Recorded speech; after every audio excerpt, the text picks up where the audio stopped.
Good morning to all. Today we are going to discuss the Townsend theory.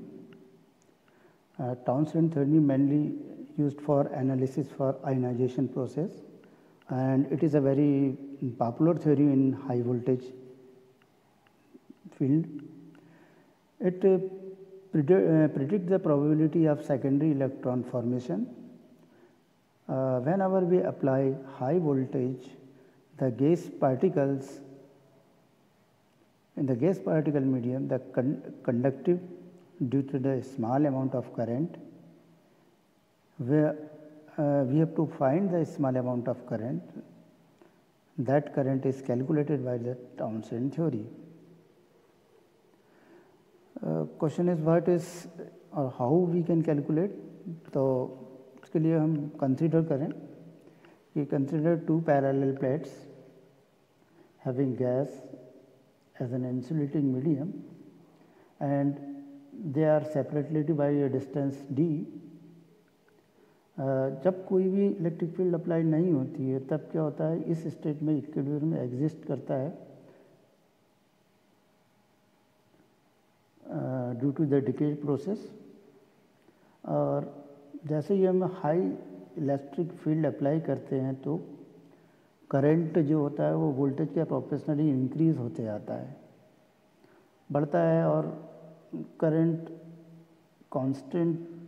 Will be constant at the saturation current, यानी दोनों saturation current के equal आके वो constant हो जाता है।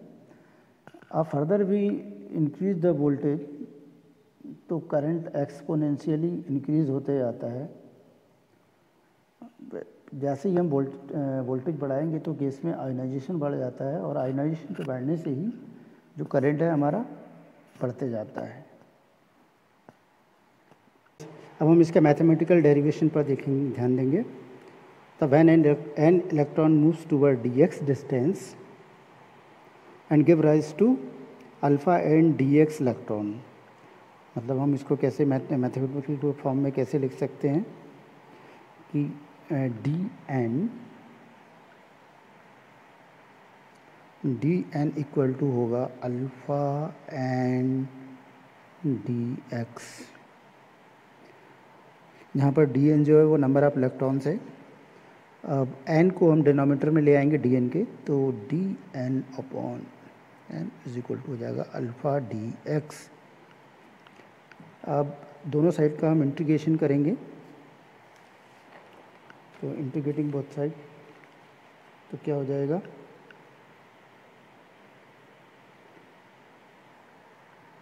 इंटीग्रेशन बोथ साइड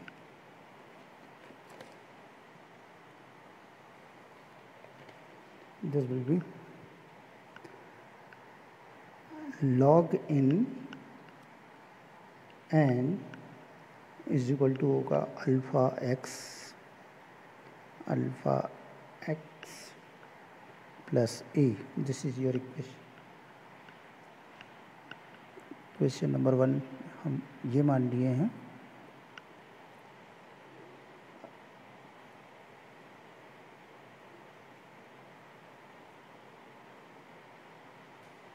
नाउ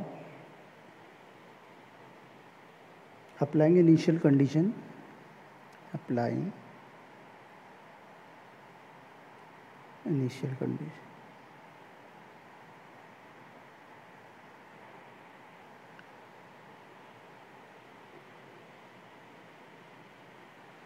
तो x को हम 0 मान लेंगे और जो n इक्वल टू हो जाएगा n 0 के, यानी हमने मान लिया कि नंबर ऑफ इलेक्ट्रॉन्स जो जनरेट हुए हैं वो नंबर ऑफ इलेक्ट्रॉन्स के ही है, और ये जो दोनों ये वैल्यूज़ है n is equal to n0 और x इक्वल टू x0, ये अब हम पुट कर देंगे तो क्या होगा in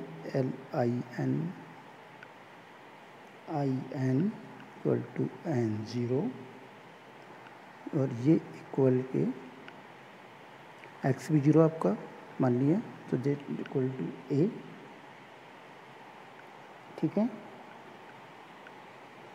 Now these value put in equation, above equation, so we can rewrite In n equal to alpha x plus n n0. Now both the value of in and n taking in one side, so in n minus in n0 is equal to हो जाएगा alpha x के.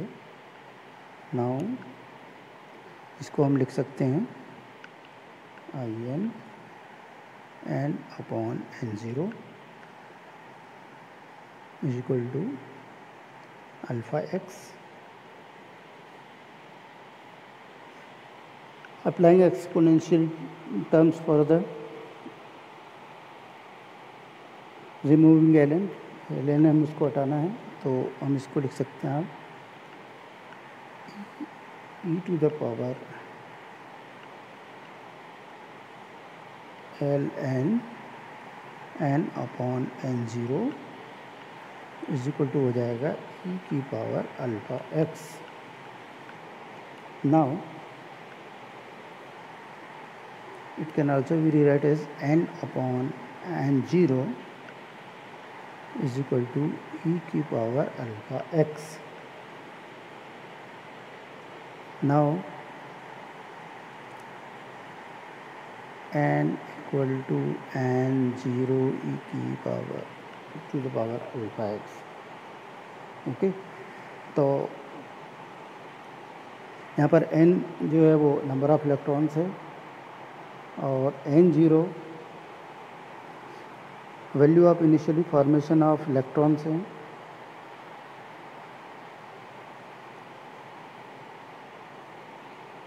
तो अब जब number of electrons यानी current ही होता है तो हम इसे करंट के फॉर्म में लिख देंगे. करंट के फॉर्म में लिखने के लिए क्या होगा, I equal to I0 e to the power alpha x. ये जो अल्फ़ा है, अल्फ़ा जो है वो आपका क्या कहलाता है, टाउनसेंड प्राइमरी आयोनाइजेशन कोएफिशिएंट.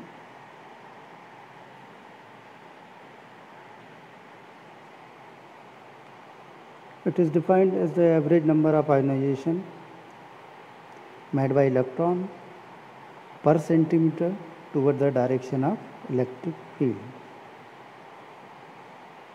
अब जो अल्फ़ा है आपका वो डायरेक्टली प्रोपोर्शनल काई के होता है, फील्ड के होता है, इलेक्ट्रिक फील्ड के, और इन्वर्सली प्रोपोर्शनल होता है प्रेशर के.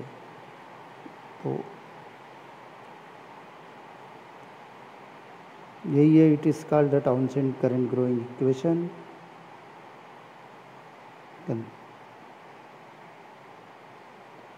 नेक्स्ट जो है वो हम सेकेंडरी आयोनाइजेशन देखेंगे.